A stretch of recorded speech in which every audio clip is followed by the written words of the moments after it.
As causas da crise norte-americana remontam ao ano de 2007 e 2008.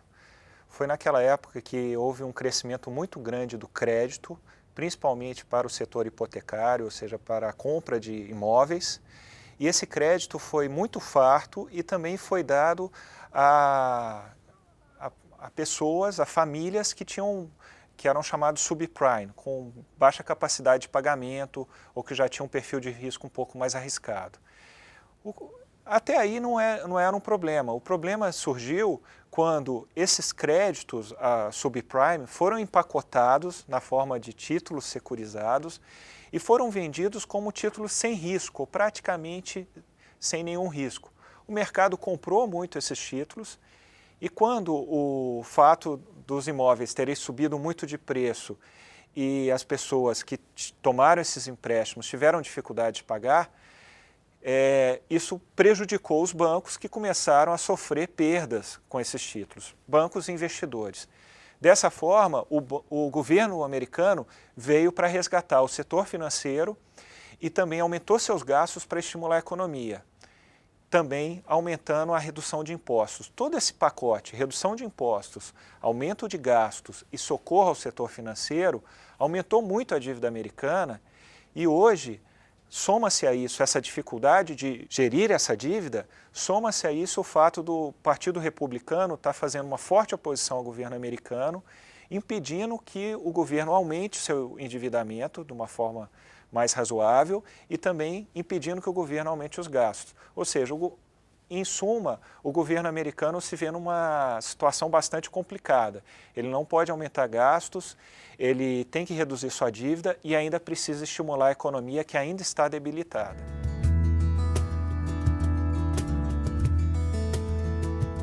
A crise para o continente europeu tem uma origem comum com a crise americana, que foi a crise do setor hipotecário americano.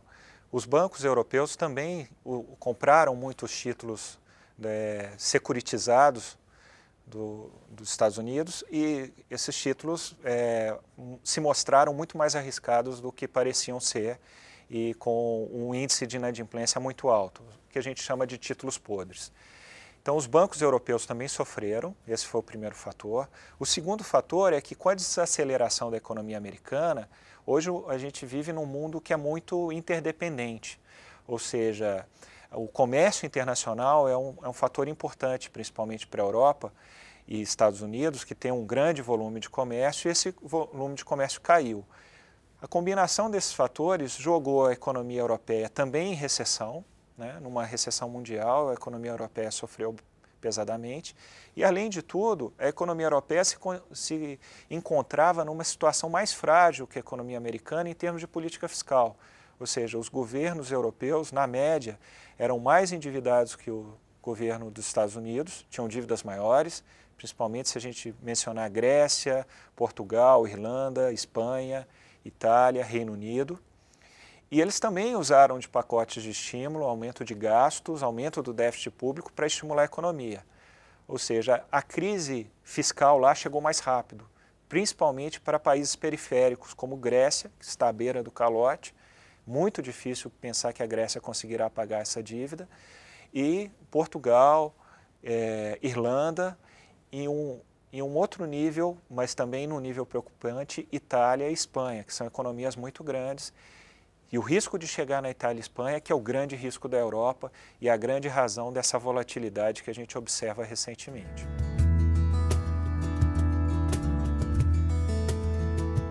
O Brasil pode ser afetado principalmente via uma recessão mundial que reduz a demanda por produtos que o Brasil exporta, principalmente commodities. Hoje, o que tem segurado o preço das commodities, que o Brasil se tornou um grande exportador, que são as commodities agrícolas e as commodities minerais, como o minério de ferro, é o fato do Brasil ter um país, um bloco de países que compram do Brasil que estão indo muito bem, que é o caso da Ásia, principalmente o caso da China, que hoje é o maior comprador de produtos brasileiros. Caso o Brasil venha a sentir essa crise de forma mais forte, será porque a China desacelerou sua economia. Até o momento, a China tem conseguido manter um forte ritmo de crescimento, porque a China está buscando não depender tanto de Estados Unidos e Europa para vender seus produtos.